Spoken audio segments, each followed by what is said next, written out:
Sunday, March 6, 2022, Monaco 64, home of alternative economics and contrarian views.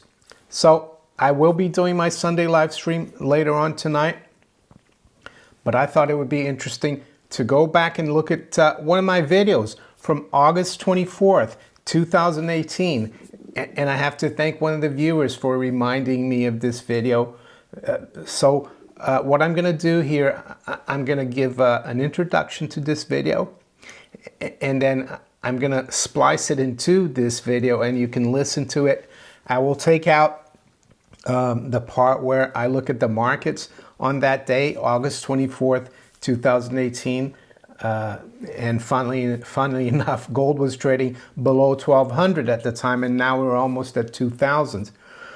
So with what's happening in the world today, geopolitically, and I don't have to tell you what it is, the video from August 24th, 2018 is very relevant, and I really have to thank my viewer for reminding me of this video because I'd forgotten about it.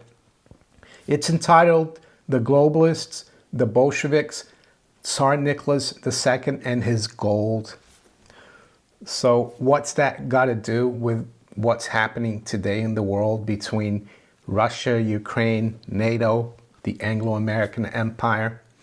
Well, you will see, of course, in my old video, which is going to come after this introduction.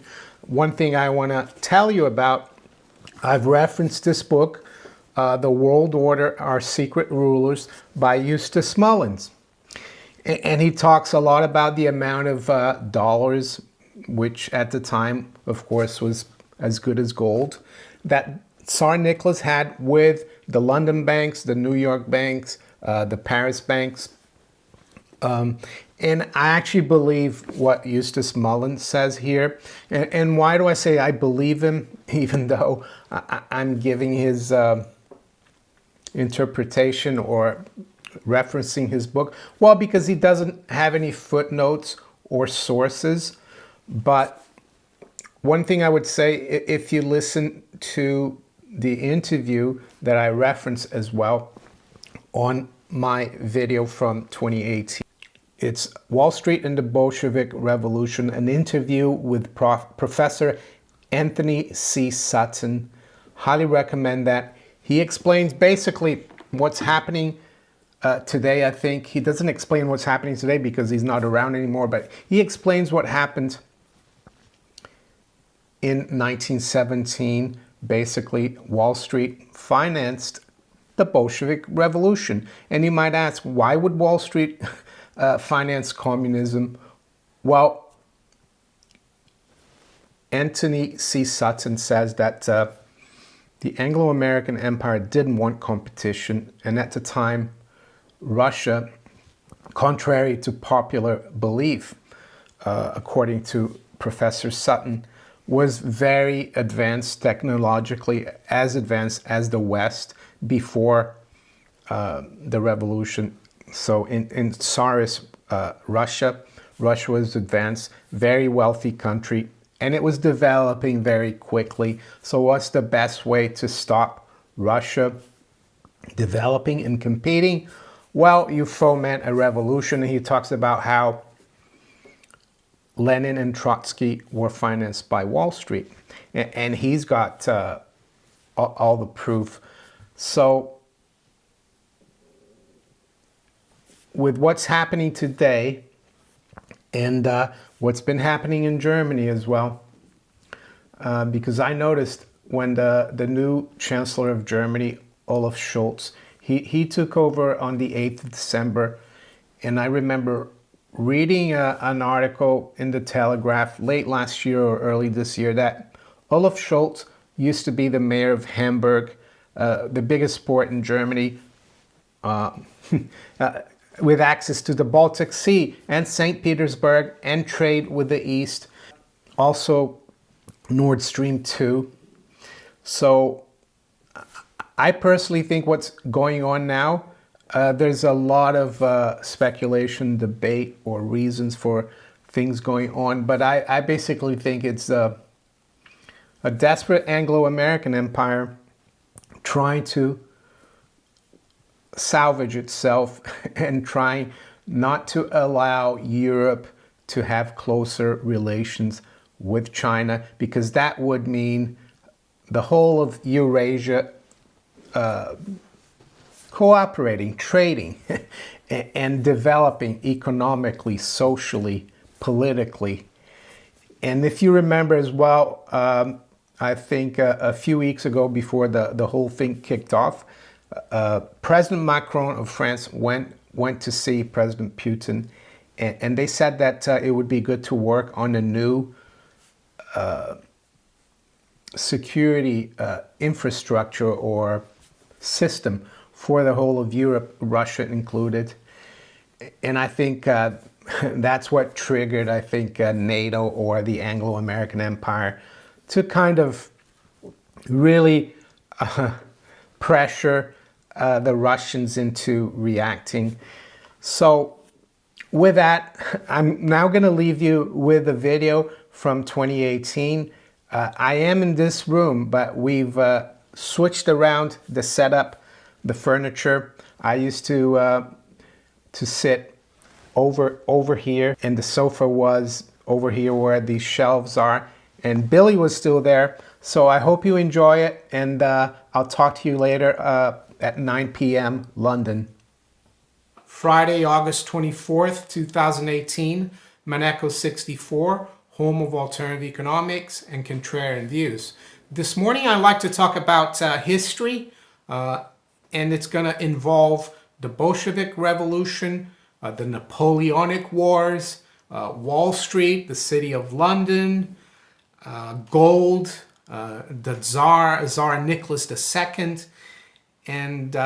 and you might ask, why do we want to look back so far? Well, I think it has a lot to do with what's happening today. It has a lot to do with the New World Order, or the One World Government crowd, or Globalist crowd, being so anti-Russia, the deep state, the British government, and the lessons of what happened to Tsar Nicholas II, whose family was executed just over 100 years ago in July of 1918 by the Bolsheviks.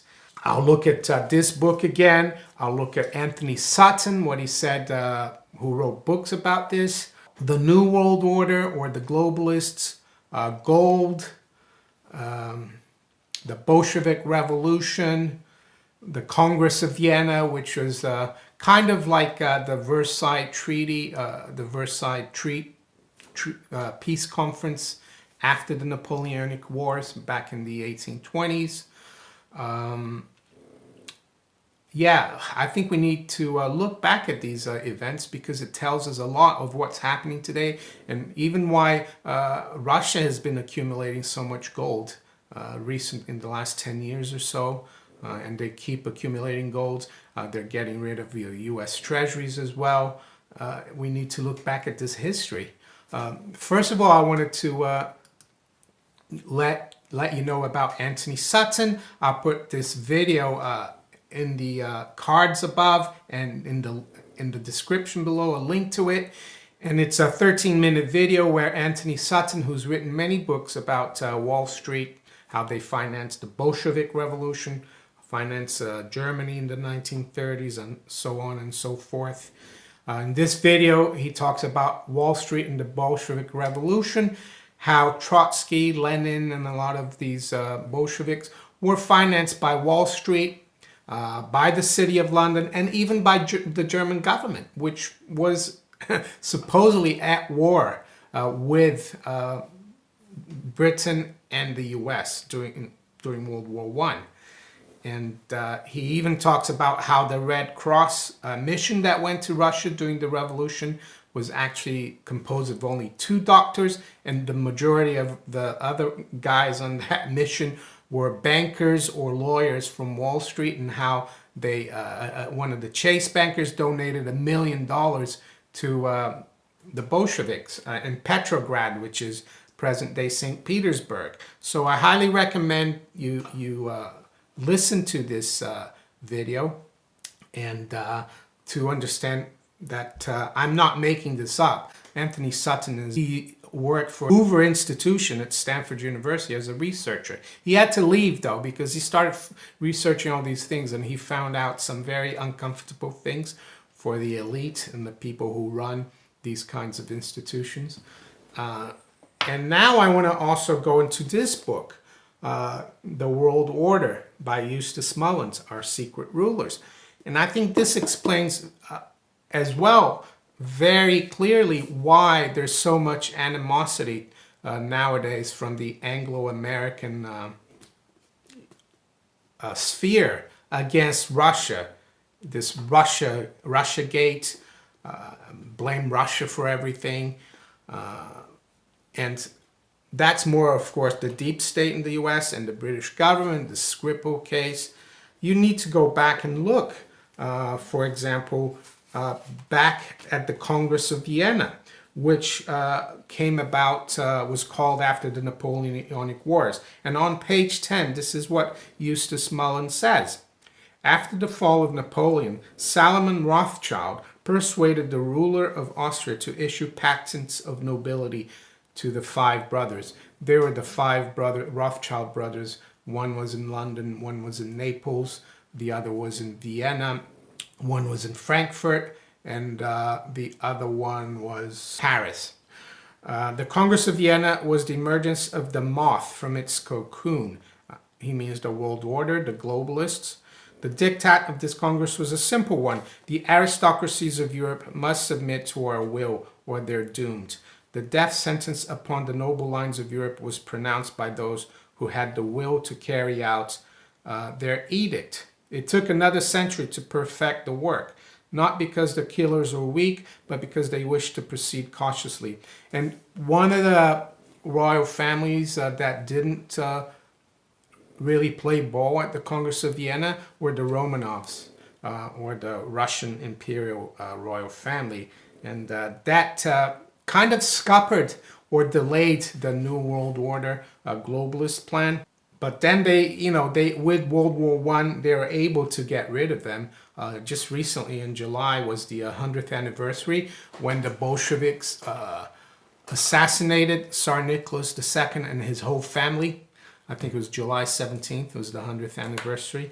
But what's more interesting, where does gold come in? Well, on page 11, Eustace Mullins goes on about what happened during the Bolshevik Revolution to the gold that the Tsar had. Probably one of the richest men in the world at the time.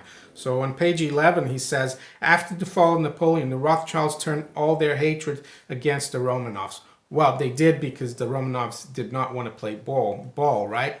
But he goes on to say, this campaign against the Romanovs culminated on November 6, 1917, when a dozen Red Guards drove a truck up to the Imperial Bank building in Moscow. And it's interesting because listening to Anthony Sutton of how Wall Street financed these Bolsheviks, you could see why they go after the Imperial Bank, right? They loaded the Imperial Jew collection and $700 million in gold, loot totaling more than $1 billion. The new regime also confiscated the 150 million acres in Russia personally owned by the Tsar. And the interesting thing about the gold as well that the Tsar and the Russian imperial family had was that they did they thought they did the right thing. They had quite a lot of gold in Russia, but they also had it spread out in different countries. The only mistake they made is that they put all of their money and the gold with the people who were actually against them, with the bankers, Wall Street, City of London, Paris, and I'll read here. So he goes on, of equal importance were the enormous cash reserves which the Tsar had invested abroad in European and American banks.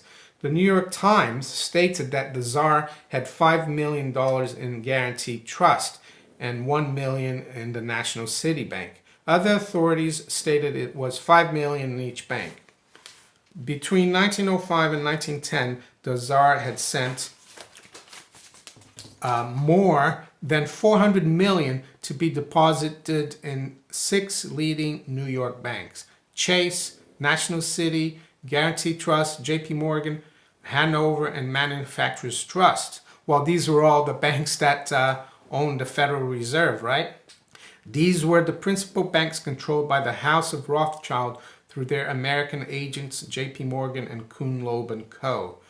These were also the 6 New York banks which bought the controlling stock in the Federal Reserve Bank of New York in 1914. They have held control of the stock ever since. And then he talks about how the Tsar also had money in England and in France. So the Tsar had 115 million in gold in 4 English banks. The Tsar had 100 million at the Bank of France, 80 million at the Bank of Paris, which was a Rothschild bank. And in Berlin, he had 132 million at the Mendelssohn Bank, which had long been bankers to Russia. And he talks about how they try to get this money back. There were some claimants, but that money, has never gone back to Russia, has never gone back to anyone who's related to the imperial, to the Romanovs. And you can understand why now the Russians have been buying so much gold since around 2007-8. Their gold holdings have gone from below 500 tons to almost 2,000 tons right now.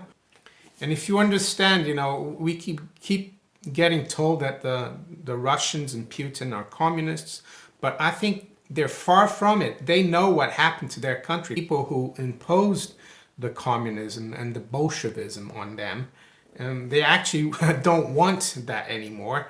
And I think they learned the lesson of keeping their money close to them. Hopefully, the Russians will not keep their gold abroad, and I think they're not doing that.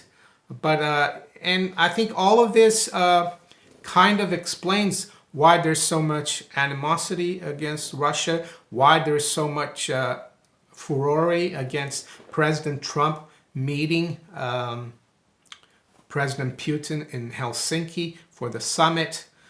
And it just goes to show that maybe President Trump is trying to fight this New World Order crowd by trying to work with the Russians, trying to cooperate. And Anthony Sutton talks about why did Wall Street finance the Bolshevik Revolution? Why did they want to do this to Russia and the Romanovs? Well, the first reason was that they wanted the monarchies to have no power, because you can't have a world order with strong monarchies all around. You got to make them subservient to you. And also Wall Street, they thought Russia would be a competition for the U.S. It's a huge country. It was starting to develop. You would be competition for Wall Street. So they had to have a captive market. Well, how do you do that? You finance a revolution and you create a dictatorial system that actually hurts the economy in Russia. But the other thing they did is that they were able to bring a lot of the investment that started in the Soviet Union early on came from Wall Street and American companies. And that Anthony Sutton talks about. I'm not making this up. A lot of the big multinationals from the US and Europe helped the Bolsheviks rebuild the economy. So to finish off, I'd just like to show you a coin. It's from 1899 and it's 10 gold rubles. Here it is, 10 gold rubles. Don't know if you can see that. And it's also got Tsar Nicholas II on the back. And if you don't know about the Russian imperial coins, they had a fineness of 90%, just like the US coins. So the same standard as US coins, 90% gold.